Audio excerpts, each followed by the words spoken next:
I'm here at Old Panama, Panama Viejo. Old Panama was established in 1519, and this is one of the most iconic locations in the city of Panama, this old tower, and what I'm standing in the middle of what was once a plaza. One of the neat things about this vantage point is you can see this tower, which is 500 years old. These ruins, most of these ruins are about 500 years old. But then you can see some of the skyscrapers of the modern city. And so it's interesting to think about that old and new. You can think about Jesus telling parables of old and new cloth, etc. I can't help but think about the fact that in ministry, we are dealing with both the past and the present. I'm not talking about just scripture, though that would be relevant, that one of our responsibilities is to deal with scripture, a document that, depending on whether we're looking at the Old or New Testament, is anywhere from 2,000 years old up.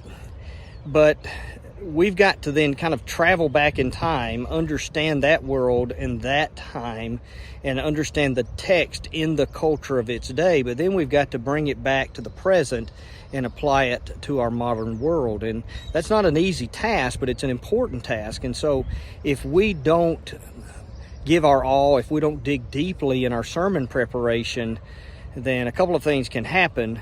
We can just apply things to the present without understanding what it meant in the past, and so the application may not be accurate.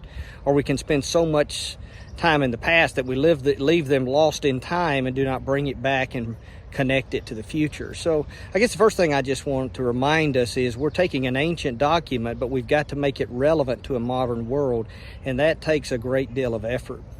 But I'm also reminded in ministry, there's a sense in which we build on the past and we prepare for the future. I've been doing a lot of reading recently on generational theory and just kind of look at some of the characteristics of different generations, some of the time marking events, key things that have happened in the life experience of different generations and how it impacts potentially how they view the world. Though we understand that people are different, and just because someone's of a particular generation, it doesn't mean they're necessarily acting in a certain way. But there are some tendencies. And it's interesting, with some generations, they tend to overlook, forget, and take for granted the habits or accomplishments of the generations before them. They almost want to just push them out of the way and move forward. Then you have other generations that kind of have almost an adoration for the past. And I just want to challenge us in ministry. I often say when I go to a new work, I live with the ghost of ministers past. That if the last minister was beloved, I have to deal with that. If that last minister did a lot of things that were wrong, then I have to live with that. Often they don't trust me because they couldn't trust him. Or if the last preacher was adored, then when I come in, there's so much allegiance to that person, it's difficult for me or my family to fit in. Maybe you've dealt with that. And that's a part of ministry, is dealing with the past and the present.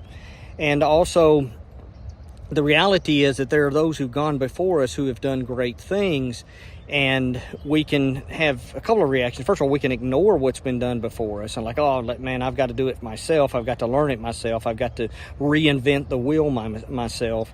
Or I can go to another extreme and just be caught up in the past and that we're not willing to try anything new. And I think in all of these, there's a reminder, or at least we need a reminder, for balance. And that as I do my work, I don't need to throw away the past. I need to look at the arguments and discussions and the debates of the past. When I'm working in a local church, I need to value what has been accomplished by those who have gone before me, and I need to brag on them and note their accomplishments. I need to learn and build on what they've done. If you've been around me much, you've heard me say, we stand on the shoulders of giants. That didn't originate with me, but I love that quote, we stand on the shoulders of giants. that all of us enjoy what we enjoy and are able to do what we do because of those who went before us. So I think we need to treasure and value what went before us, honor that, and speak of that, respect that. Yet we can't live in the past. Times change, and you think one of the things we've been reminded of with the pandemic is the gospel is the same, but how that gospel is communicated changed. And that most of your generations now are visible, are visual oriented, I guess is a better way to put it. It's not that their past were invisible, but they're more visual in their orientation. And we need to think about learning technology. And I think about teachers who are not willing to learn anything new. You know, they went through school so many years ago, and whatever we learn then is how it's going to be. And we've got to have an attitude of we need to keep on learning.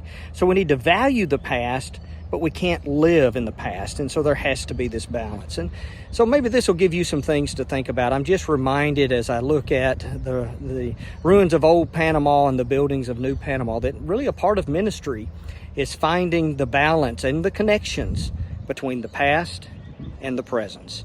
I pray that you'll have a great day. Thank you for joining me for another episode of Ministry Matters That Matter.